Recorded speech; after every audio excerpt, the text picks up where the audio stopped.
안녕하십니까. 오늘은 동탄 한옥 온들 현장에서 정성 가득 한옥의 김남형 도편수님을 모시고 동탄 한옥 온들의 특징과 장점에 대해서 간단히 소개를 좀 듣도록 하겠습니다. 네, 반갑습니다. 네, 반갑습니다. 김남형입니다. 예, 제가 1월 17일 날부터 해서 치목 작업에 들어갔습니다. 이렇게 만들어지는 모습을 보면 일반 한옥이랑 진배가 없을 텐데 나중에 이게 다 꾸며지고 나면 저는 이렇게 이름을 지었어요. 이제 현대한옥. 아, 현대한옥. 네. 예. 보통 신한옥이란 말을 근간에 많이들 하시는데 예. 한옥이 특별하게 한국의 어떤 양식이라고 생각을 했을 때는 한옥이라는 이름을 많이 이야기를 하지만 그렇죠. 그런데 원래는 우리나라 사람들이 항상 살던 그냥 집이란 명칭이 더 좋을 것 그렇죠. 같아요. 그래서 그 집을 역사가 이렇게 이루어지면서 항상 그 시대적으로 사회 사람들이 요구했던 그 요구 사항들이 있었어요. 그 네. 요구 사항들을 그 시대마다 그거를 반영을 해서 집을 지어 왔던 거죠. 네, 그렇죠. 예. 그래서 지금 여기에서 우리가 이루고 싶어 하는 것은 현대 삶을 살고 있는 그 사람들의 요구 조건을 최대한 반영을 해서 만드는 집이다. 예, 이런 네. 뜻으로 저는 현대 한옥이 네. 예, 우리가 정성 가득 한옥에서 추구하는 바라고 말씀드릴 수 있을 것 같아요. 예, 감사합니다. 하고 있습니다. 그럼 제가 궁금한 점이 저희 동탄 한옥이 보면은 익공집과 그냥 민돌이 집의 네. 장점을 결합한 구조라고 제가 알고 있는데 네. 거기에 대해서 좀 설명 좀 부탁드리겠습니다. 네, 민돌이집 그러면 뭐 용어가 처음 들은 분들은 돌이라는 이름부터 좀 막히실 그렇죠. 거예요.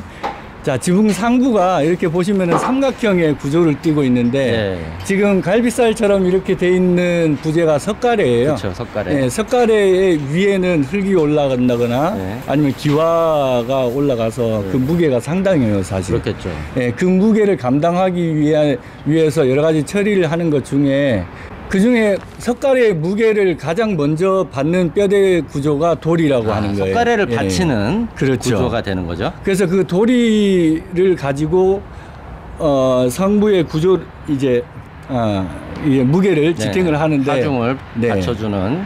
그래서 그 돌이의 무게가 기둥을 타고 내려와서 지방까지 전달이 되는 거죠. 간단한 집을 이렇게 짓거나 뭐 예를 들어서 삼량집 정도의 집을 지으면 단순하게 그런 도리와 기둥 정도가 위에 상부 구조를 받쳐낼 수가 있을 거예요. 그런데 그 위에 구조물을 받치는 그 부재들 중에서도 그 밑에다가 우리는 장여나 밑에 뭐 이제 창방이나 또는 큰 건물 같은 경우는 평방까지도 들어가서 위에 상부를 받쳐내는 그 구조물을 여러 가지가 또 쌓여지는 모습을 우리가 다른 건축물에서도 볼 수가 있거든요. 그래서 요건 격식의 차이일 수도 있고 아니면은 집이 양쪽으로 많이 넓어졌을 때 그 위에 지붕의 자중은 되게 늘어나니까요. 그렇겠죠. 예. 그래서 그거를 양식적으로 이야기를 하자면 아까 말씀하신 대로 민돌이집 가장 간단한 양식. 민돌이집은 돌이 하나만 올라가는. 그렇죠. 돌이 정도만으로도 버틸 수 있는 거죠. 그러니까 하중에 이렇게 크지 않은 작은 집에 쓰이는 게 민돌이 형식이고. 네, 그렇죠. 그리고 거기에서 조선시대 때 이루어진 양식 중에 입공식 양식이 있어요. 그래서 그 입공식 양식은 아까 말씀드렸듯이 창방이란 부재가 들어가고요. 창방의 바깥으로 이게 벗어져 나가는 그 일반적으로 조각을 해서 표현한 것이 새의 날개가 이렇게 펼쳐진 것처럼 그런 모양이 되어 있어요. 입공이라고 하는데. 네, 그래서 붙여진 이름이 입공양식이에요. 그래서 그 집에는 밑에 하중을 받치면서 조각 부재도 들어가고 또는 이제 소로라고 합니다.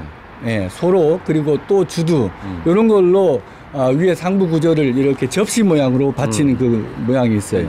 그래서 그 소로가 모양이 접시 모양으로 이렇게 아기자기하게 여기 들어가면 모양도 훨씬 또 이제 좀 뭐라 그래야 되죠? 그것이 심미적으로도 네. 아름답게 보이죠. 입공집이라는 건 좀 더 규모가 큰 네, 그렇죠. 그런 집에서 사용하는데 네. 그런 입공집의 구조와 또 간단한 민도리집의 구조를 이제 이 절충을 했다고 절충을 해서 봐도 될 것 같습니다. 그러면 네. 이제 좀 더 규모가 크고 웅장하면서도 또 이 주택에 걸맞는 네. 그런 이제 실용적인 네, 구조로 그렇죠. 만들어진다. 네. 뭐 이렇게 왜 정리하면 그렇게 될까요? 네, 맞습니다.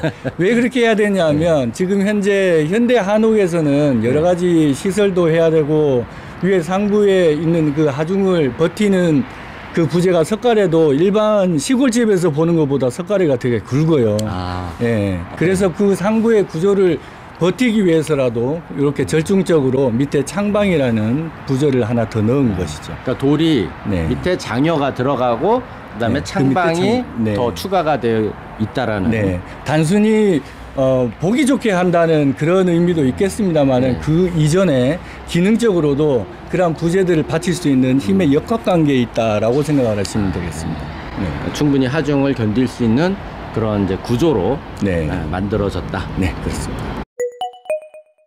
그리고 지금 이제 석가래가 네. 올라가고 있는 중이지 않습니까? 네, 네. 석가래가 올라가니까 모양이 또 참 지붕의 모양이 윤곽이 나오니까 네, 맞습니다. 또 이 참 느낌이 또 다른데요. 네. 그 동서양을 막론하고 이게 석가래의 기능은 이렇게 삼각형의 네. 지붕 상부 구조를 만드는 건데 이건 뭐 다른 여느 고대 건축물에서는 흔하게 우리가 볼 수 있는 구조죠. 네. 근데 좀 다른 기본 면은 구조죠. 뭐냐면 한국의 건축물은 이렇게 오량까지 이렇게 올라갔을 때 빗물을 최대한 바깥에 멀리 보내려고 하는 그런 이제 그 배려를 많이 하고 있는 게 한국 건축에. 빗물이 내릴 때 빠르게 흘러내리고 그렇죠. 멀리 잘 이제 멀리 갈 수 그러니까 있게끔. 처마에서 좀 멀리 떨어질 수 있도록. 네, 그렇죠. 그래서 이걸 우리 동양에서는 물매라고 해요. 아, 물매. 예.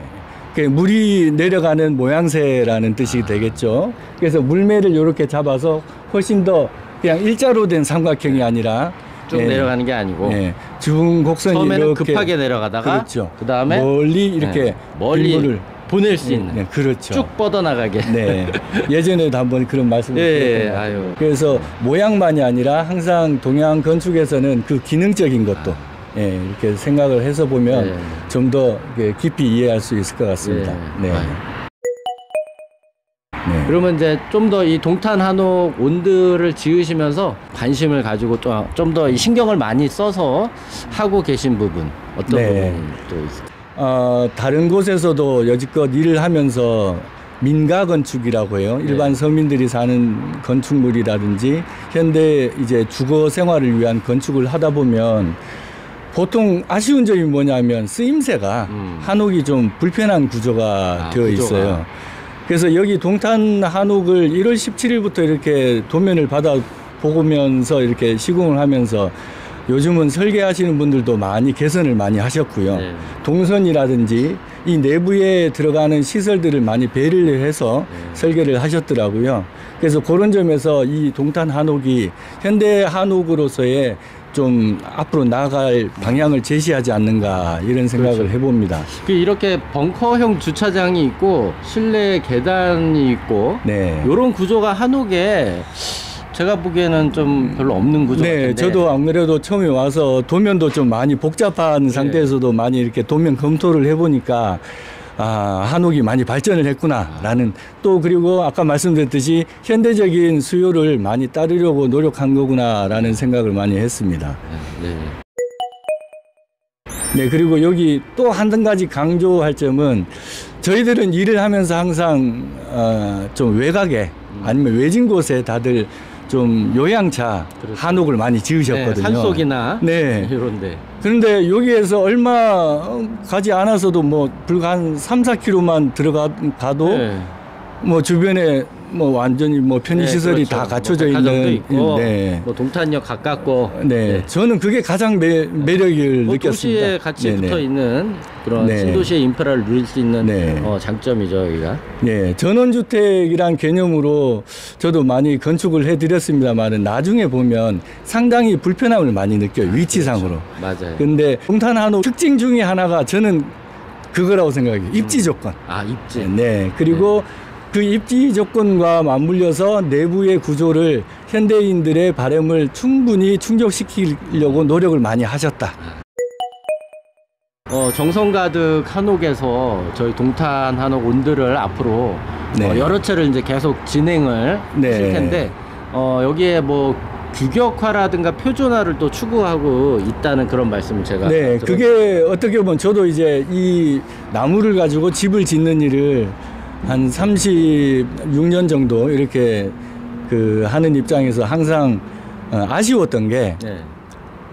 이 뼈대 구조를 이렇게 해서 쌓아가면서 이렇게 일을 하는 걸 보면 아 이거 레고식으로 뭔가 규격화를 하면 좋지 않겠느냐 이렇게 하는데 아직까지 그게 실현돼 좀 발전을 했습니다만은 실현되기에는 아직도 좀 갈 길이 먼 것 같아요. 예. 그래서 완벽하진 뭐 이제 시작이니까 완벽하지는 않겠지만 조금 더 누가 이렇게 집을 의뢰를 하면 오늘 의뢰가 들어왔을 때 내일 당장이라도 바로 기둥 시공이 될 수 있게끔 미리 이제 표준화를 있고 표준화를 시키면 수작업을 통해서 현장에서 가공해야 되는 부분들은 분명히 있습니다. 네, 한옥에서는 그렇죠.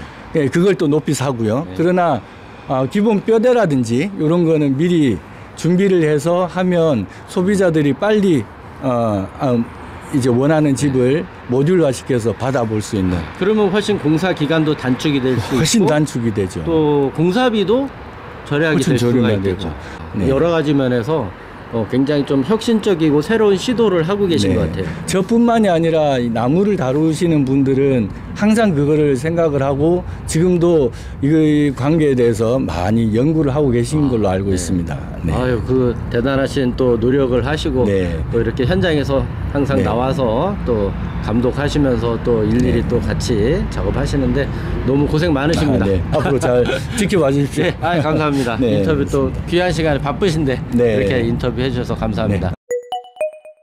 그럼 시청해 주셔서 감사드리고요. 또 새로운 영상으로 찾아뵙겠습니다. 네, 고맙습니다.